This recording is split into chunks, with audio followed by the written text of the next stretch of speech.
Delhi സുൽത്താനേറ്റിലെ rulers form ചെയ്ത important ആയിട്ടുള്ള departments ഉണ്ട്. ഹിസ്റ്ററി റിലേറ്റഡ് നമ്മൾ എക്സാം പോയിൻ്റ് ഓഫ് വ്യൂവിൽ ഏതൊക്കെയാണ് ആ ഡിപ്പാർട്ട്മെൻ്റ് എന്ന് നമുക്ക് 2 മിനിറ്റിൽ നോക്കാം. ഏതൊക്കെയാണ് ആ ഡിപ്പാർട്ട്മെൻറ്റ്സ് എന്ന് നമുക്ക് നോക്കാം. ഫസ്റ്റ് വരുന്നതാണ് ദിവാൻ-ഇ വിസ്റാത്ത്. വിസ്റാത്ത് എന്ന് പറയുമ്പം നമ്മൾ വെൽത്ത് എന്ന് ഓർക്കണം. വെൽത്ത് റിലേറ്റഡ് ആയിട്ട് ഫൈനാൻസ് ആണ് വരുന്നത്. വെൽത്ത് ഫൈനാൻസ്, അപ്പോൾ അങ്ങനെ ലിങ്ക് ചെയ്യണം. ഇനി രണ്ടാമത് വരുന്നതാണ് ദിവാൻ-ഇ ആർസ്. ആർസ് എന്ന് പറഞ്ഞു കഴിഞ്ഞാൽ ആർസനൽ എന്ന ഓർമ്മ വെച്ചിട്ട് നമ്മൾ മിലിറ്ററി കണക്ട് ചെയ്യാം. ദിവാൻ-ഇ ആർസ് മിലിറ്ററിയാണ്. പിന്നെ ദിവാൻ-ഇ ഇൻഷ. ഇൻഷ എന്ന് പറഞ്ഞു കഴിഞ്ഞാൽ നമ്മൾ എപ്പോഴും ഇൻഷേൻ്റെ കൂടെ പറയുന്നതാണ് ഇൻഷാ അള്ളാ.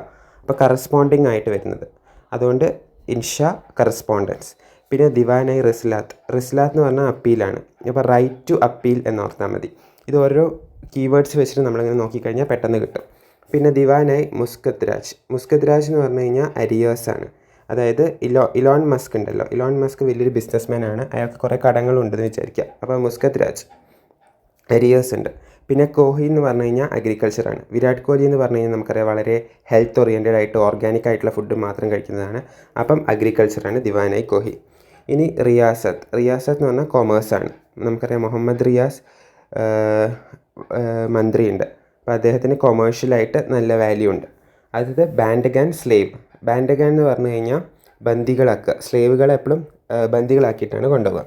പിന്നെ ഖാരിയത്ത്. ദിവാൻ-ഇ ഖാരിയത്ത് ചാരിറ്റിയാണ്. ഈ FST എന്ന് എഴുതിയത് ഫിറോസ് ഷാ തുഗ്ലക്ക് കൊണ്ടുവന്നതാണ് ഇത് രണ്ടും. ദിവാൻ-ഇ ഖാരിയത്ത് എന്ന് പറഞ്ഞാൽ ചാരിറ്റിയാണ്. ചാരിറ്റി എന്ന് പറയുമ്പോൾ എന്താ, ഇത് ഖാർ ചാർ, അങ്ങനെ ഓർക്കുക, ഖാർ ചാർ. ഓക്കെ, അങ്ങനെ ലിങ്ക് ചെയ്ത് പഠിക്കുക. അപ്പം ഫിറോസ് ഷാ തുഗ്ലക്ക് ആദ്യം സ്ലേവ്സ് ആക്കി, അപ്പോൾ പിന്നെ പശ്ചാത്തലം നോക്കിയിട്ട് ചാരിറ്റി തുടങ്ങി, അങ്ങനെ ഓർത്താൽ മതി. പിന്നെ ഇഷ്തക് പെൻഷൻ. ദിവാൻ-ഇ ഇഷ്തക് പെൻഷനാണ്. ഇഷ്ക് എന്ന് പറഞ്ഞു കഴിഞ്ഞാൽ എന്താ, ഇഷ്ടം. ഇഷ്ടം എന്തിനോടാണ്? ഗവൺമെൻറ് ഉദ്യോഗസ്ഥർക്ക് ഇഷ്ടം എന്താ, പെൻഷനാണ്. ഓക്കെ, അപ്പോൾ അങ്ങനെ ലിങ്കാക്കി പഠിക്കുക. അപ്പോൾ ഇതാണ് ഡൽഹി സുൽത്താനേറ്റിൽ വരുന്ന മെയിൻ ആയിട്ടുള്ള ഡിപ്പാർട്ട്മെൻറ്റ്.